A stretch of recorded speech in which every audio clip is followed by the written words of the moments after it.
Hey everybody, welcome back to another video, and pretty recently I just got done playing Bendy and the Dark Revival for this channel. So just like I did with Bendy and the Ink Machine, today I will be ranking every single Bendy and the Dark Revival chapter. So starting from my least favorite and working our way up to the best chapters, let's go ahead and get into number 5. So starting off with number 5, we have Chapter 2. Now I actually really enjoyed Chapter 2. You meet some new friends and gain some new abilities, and my personal favorite part about this chapter, the way it uses the Ink Demon. The mechanic of the Ink Demon randomly showing up in your area and you having to hide is probably one of the most actually genuinely scary and pretty stressful moments in this series. So yeah, overall a pretty good filler chapter that was mainly there kinda just to give the player an even better feel of the mechanics of the game for the future chapters. But let's not forget, even though I've been praising this chapter so far, there is still a reason that this is the lowest on the list. And it simply boils down to just one single big reason. And that reason is pretty much a lack of cutscenes, characters, appearances, cameos, and all that stuff. In other chapters we can usually get like 3 or more brand new characters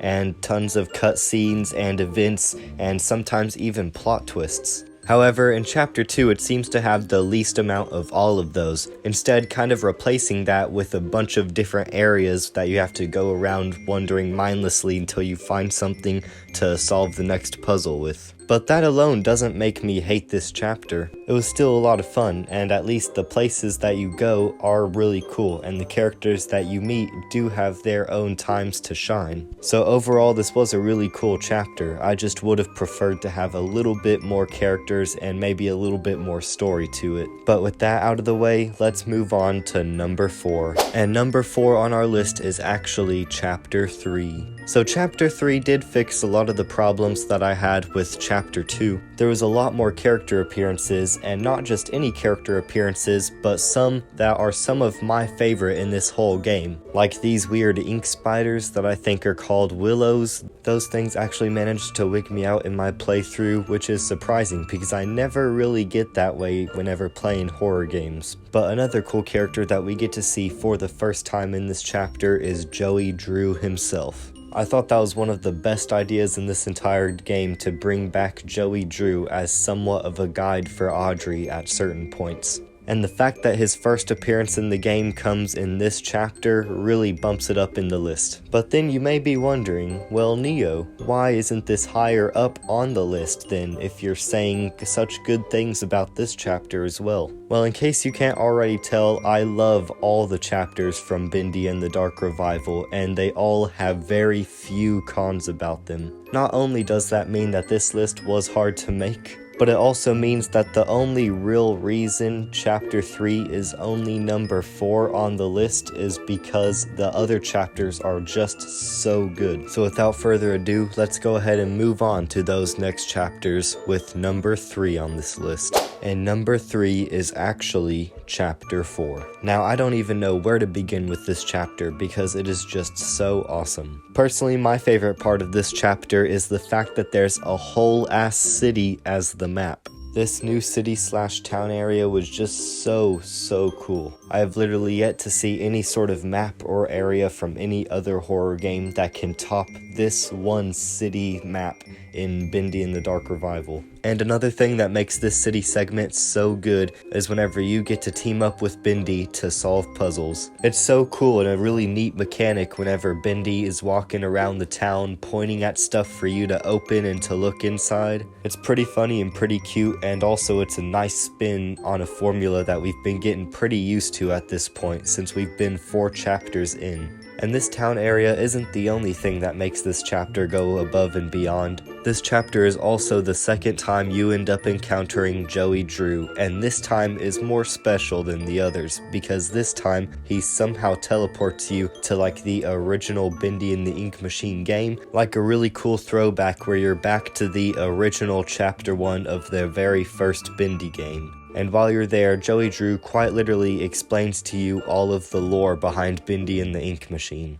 Now on one hand, I guess you could say that this moment in the game is bad because it spoils all the stuff that people are going to try to solve and try to figure out on their own. But personally, I felt like ever since the ending of the first game with Chapter 5 and introducing the whole loop scenario, I think it's about time that we got somewhat of an explanation behind what was actually going on. And believe it or not, this chapter doesn't stop there. We also get a crazy plot twist where it's revealed that Bendy was actually the ink demon all along. And with all of that awesomeness, we still actually get to meet the keepers for the first time in this chapter. And to be honest, I don't really have that big of feelings for the keepers. I mean, I don't really hate them, but at the same time, I don't really like them that much.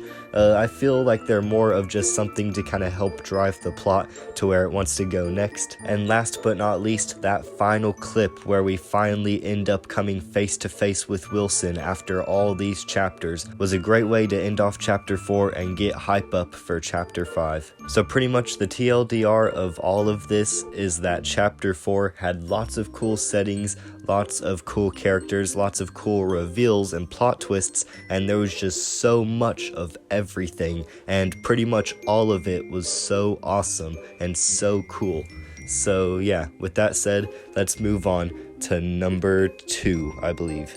So second to last place, number 2 is actually chapter 1. So last time whenever I ranked the Bendy and the Ink Machine chapters, I put chapter 1 as second to last place. This was because although that first chapter did lay the groundwork for all the future chapters to come, it was also the game creators' first experience with creating a game, and over time as more chapters released, their skills evolved and got better, therefore kind of lessening chapter 1's quality compared to the rest of the chapters. But by the time chapter 1 of Bendy and the Dark Revival released, the creators have already had lots of experience and have learned from their mistakes and have gained a lot more knowledge when it came to making games. So this caused chapter 1 of Bendy and the Dark Revival to not only succeed at what the original Bendy and the Ink Machine chapter 1 already succeeded in, but it also fixed all of the problems that I had with chapter 1 originally. This chapter is the first time you enter the world of the Dark Revival.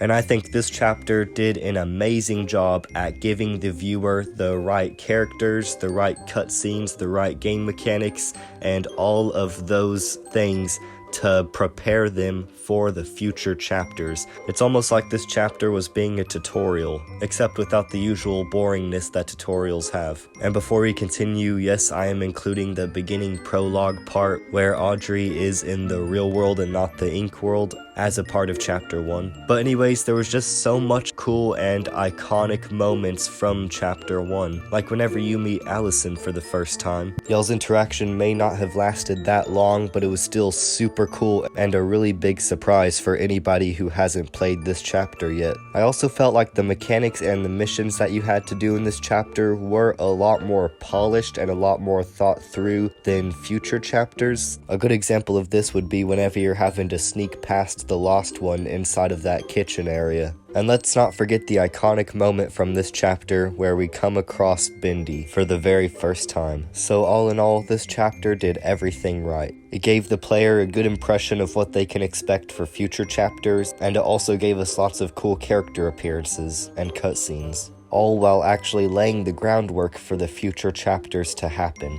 So with that out of the way, let's go ahead and move on to number 1. So without further ado, the best Bendy and the Dark Revival chapter, and my personal favorite, number 1 on this list is Chapter 5. Since Chapter 5 was the final chapter of the entire Bendy and the Dark Revival, the stakes were pretty high, and my expectations were also pretty high, and I'm really happy to say that it passed my expectations. There's literally so much to this chapter in terms of both quantity and quality. It's so cool that we finally get to see Wilson again, since he's pretty much the main antagonist. Although he tricks Audrey into thinking he has good intentions, I really didn't believe him for a second. And although this is the final chapter, it still manages to add on a bunch of new characters and a bunch of new settings. These include people like Wilson's maid, and even the one and only Alice Angel, also known as Twisted Alice. And oh my god, I can't even express how good the Alice Angel part of Chapter 5 is. The part of Chapter 5 where you have to solve a puzzle that's also a reference to Five Nights at Freddy's, all while trying not to get electrocuted by Alice Angel,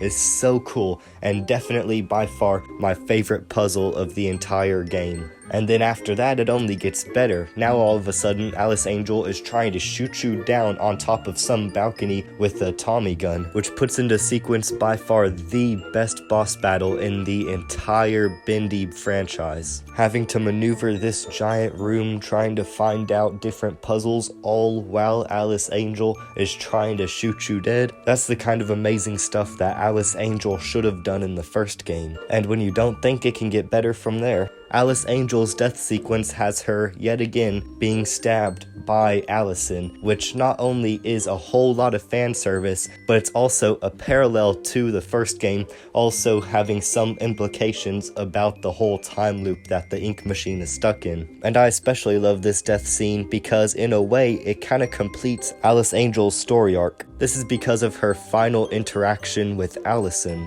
where she finally realizes that there is an Alice Angel out there that is beautiful, which is what she's been trying to be her entire life. Or more specifically, her entire life being Twisted Alice. And even after that, you still meet Tom for the very first time in this game. And luckily, he's a lot nicer in this game than he was last time. But anyways, after the Alice Angel part of Chapter 5, we then get a mission from Wilson's maid to go back into the city to pick up some groceries. And I really like this little side mission. It gives this chapter a bit more of like a almost free roam-ish feel to it. And also it requires you to go back into the city, and you guys know how much I like the city map. But anyways, after that, we're finally getting to the final boss of the whole game. Whenever I completed Bendy and the ink machine, I felt like the final boss, Beast Bendy, was alright, but I felt like it could have been better. And honestly, because of that, I was kind of nervous about what the final boss would be this time. I didn't know whether or not it would be actually good. And then we started fighting off Wilson's new spider color creature thing. And after a couple times of my game freezing and having to restart this boss battle, I felt pretty underwhelmed. Don't get me wrong, it was a super cool boss, but I didn't feel like it was good enough to be the final boss of the whole game. Where's Allison? Where's Tom? I thought they said that they were gonna help me beat the Ink Demon. And speaking of which, where is the Ink Demon? Is he just not gonna appear in Chapter 5 at all? All these thoughts were rushing through my mind as Audrey was killing off Wilson as we speak. But then the Ink Demon did appear, and not only did he appear, but he also ate Audrey. Now all of a sudden you're seeing through the Ink Demon's eyes, even though he doesn't have eyes. And then after one final interaction with Joey Drew, you all of a sudden have control of Beast Bendy and are plowing your way through doors trying to find a projector so you can play the tape that says the end. While all of this is happening, lots of people that you met along the way, like Allison and Tom, begin to help you by defending you from all of these little ink lost ones and ink creatures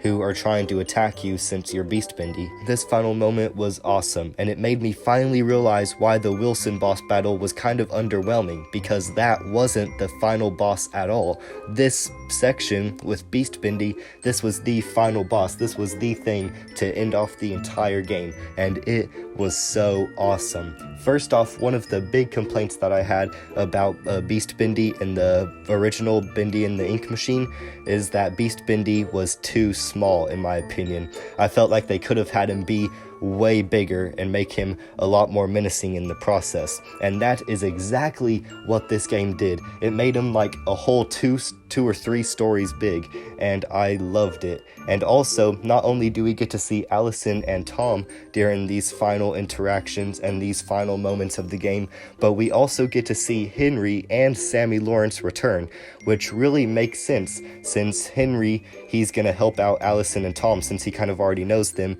and Sammy Lawrence, Lawrence, his whole thing is about how he worships the ink demon, so of course he's gonna help us since now we're playing as the ink demon.